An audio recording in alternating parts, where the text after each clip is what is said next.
MUFON network, Mutual UFO Network.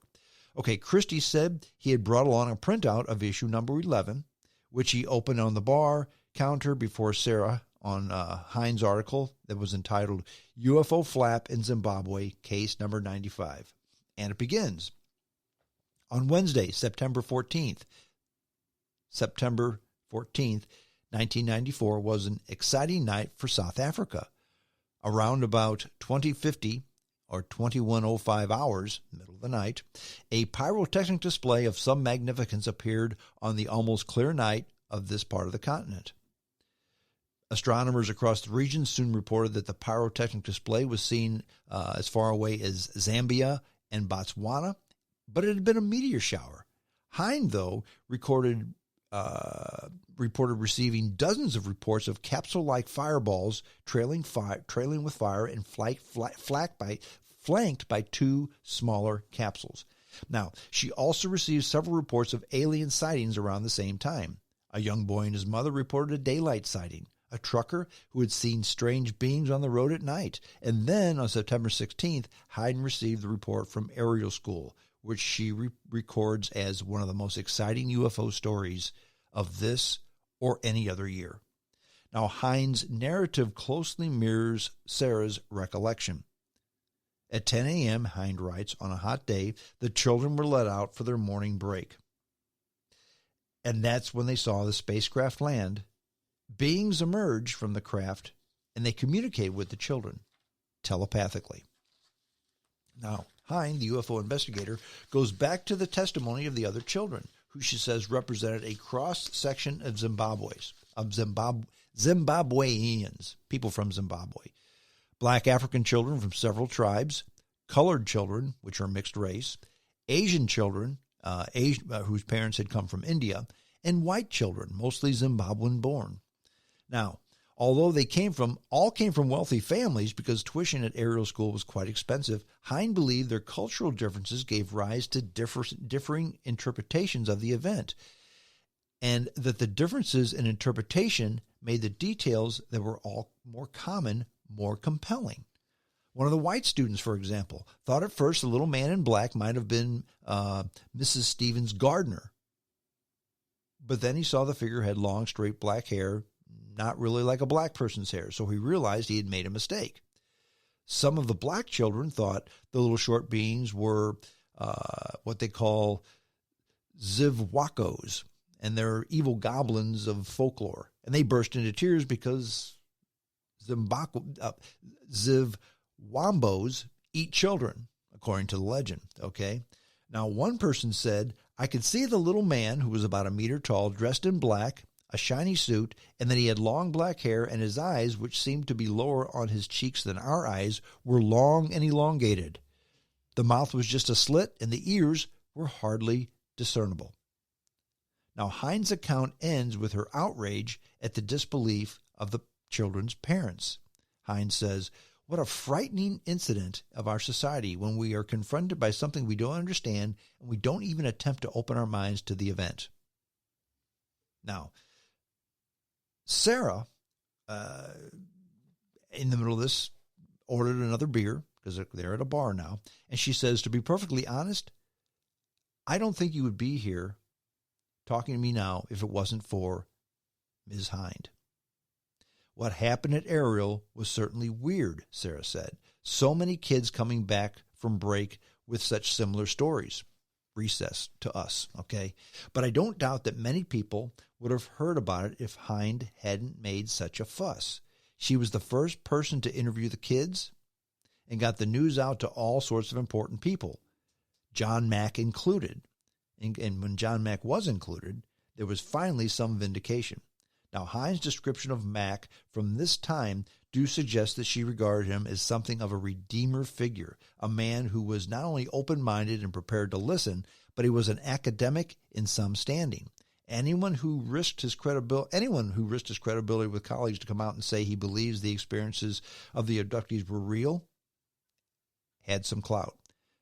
John Mack was a Harvard professor who kind of recently died in an automobile accident. Actually, I think he was struck by a car. He was a Pulitzer Prize winner who came under fire after his UFO research became public. In other words, everybody loved John Mack until he started talking about UFOs. Then he was crazy. Okay? Now, snippets of Mack's interview with the children can still be found on YouTube. There was a fifth grader called Francis. He tells Mack that he was warned about something is going to happen and the pollution mustn't be.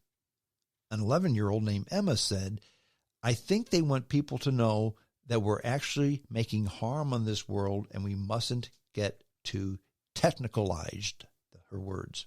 In other words, not too much technology. Christy queued up one of the clips on his cell phone for Sarah, but she waved it away. Sarah said, I can't, no. I've had too much of my own experience to want to relive somebody else's. After a long draw on her beer, she said, they weren't wrong, though, about the environmental stuff, were they? If you go out here now to the Monobo Forest, that's a big forest that's back behind where they were, it's disappeared because they've cut it all down for firewood. Now remember, what's interesting about this account is when the children were interviewed, they all gave the same account about the environmental message. And the environmental messages, they said, were all received telepathically. The children were asked to draw pictures of what they saw. All the pictures were very, very similar. All of them. Every last one. Now, tacked onto the end of this video that Christy was showing are some snippets of interviews conducted with former students. Sarah said, it really does stick with me that something happened. Something was out there. I think something definitely happened, said another young woman in the video. A former teacher says, we met up on many occasions after that and hugged and shook our heads and said that was the most amazing experience of our lives. Whereas another former student said he hadn't talked about the event to anyone because they'd probably think I'm nuts. Now, Christy said when he told Sarah about the video, she becomes very agitated. Sarah says, can I see it? No, God, no, I don't want to see it. What will they all say? Am I on it? And she started to cry. Then she said, okay, just show me. So Christy showed the group at the bar relevant parts of the video, and Sarah watched with a hand over her mouth. God, their accents, she said at one point, of the now American, Australian, and English tones that contrasted so sharply with the voices she had known. Because remember, she grew up with all these kids in Zimbabwe. They moved away, all but her, had moved someplace else because of the turmoil in Zimbabwe. And after 20 years, their accents had changed. So that's why she was aghast at their new accents. Now, she said, it crossed my mind that the truly galvanic event in all of our lives was not the UFO landing, but the policy upon high that turned them into aliens in New York, London, or whatever. In other words, she was as much amazed by how these people had changed after moving away as the UFO encounter. Then again, what do I know, Sarah said, or Christy said. When the clip ended, Sarah snubbed out a cigarette and then shook her head. Sarah then said, you want to know what the real message is here? The real message is this stuff can brand you for life. It determined Mack's credibility. It became a huge, unending thing for others, and it certainly effed me up. That's what she says. I mean, try telling people that you live in permanent fear of these things returning one day. Try telling them that you can actually sense when they're back in our atmosphere. They'll think you're a kook. All this lot do, she pointed to the friends at the bar. In other words, all these people do, she said, casting a mock, angry look down the bar at a fellow boozer, who raised his glass and said, true love, but we love you anyway. Despite her patently thick skin, a look of extreme sadness entered Sarah's eyes for a moment as she pretended to watch her fingers pulling the label from the beer bottle. And that was the interview back in 2014 with the investigator. What's his name? Christy. What's Christy's first name? Come on, Strong. Sean Christy. Now, what strikes me as realistic about this interview and why I believe it. That 2014 interview was about an incident that happened 20 years ago. And it was quite telling. She was still quite emotional about it. Her friends were still laughing at her, and she seemed to be physically hurt by it, actually hurt by it, okay? Now, here's the other reason why I think this is quite telling. If you look at where we are today in Zimbabwe, she's the last person left. All the other white people have left, okay? Now, if you're a white woman still living in Zimbabwe with all the problems there, the last thing in the world you'd want to do is expose yourself to some made-up story. Because Zimbabwe is a failed state, okay? They had apartheid under Ian Smith and the Rhodesia regime when they went over to a free government. It wasn't a free government. Robert Mugabe was a dictator for years. Instead of having apartheid and persecuting blacks, Robert Mugabe flipped it around. He persecuted whites, still does. Seized their land and forced most all white people out of the country because they either had their land seized, they were killed, or both.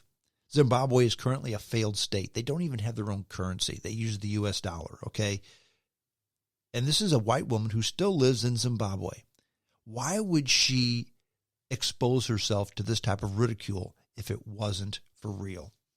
Why would you still fret about a childhood incident if it were just made up? And you have to do this with cases like this. If not this, then what? Could all of these kids have made this stuff up? Could they have all gotten together and said, okay, let's say that telepathically we were told to make good with the ecology. And then they all drew pictures of basically the same thing. And these kids were black from the different tribes. Colored, mixed race is what they call colored over there in southern Africa.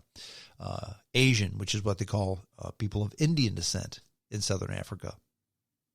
And white Rhodesians, Zimbabwe-born citizens. 4 different cultures, 4 totally different people, all the same story. And different ages too. All the same story. It couldn't have been made up. It absolutely could not have been made up. Why would these children have made this up? Why would a former Israeli defense minister make up a story like this? Why would the government finally release photos taken 2 years ago of UFOs on the East Coast?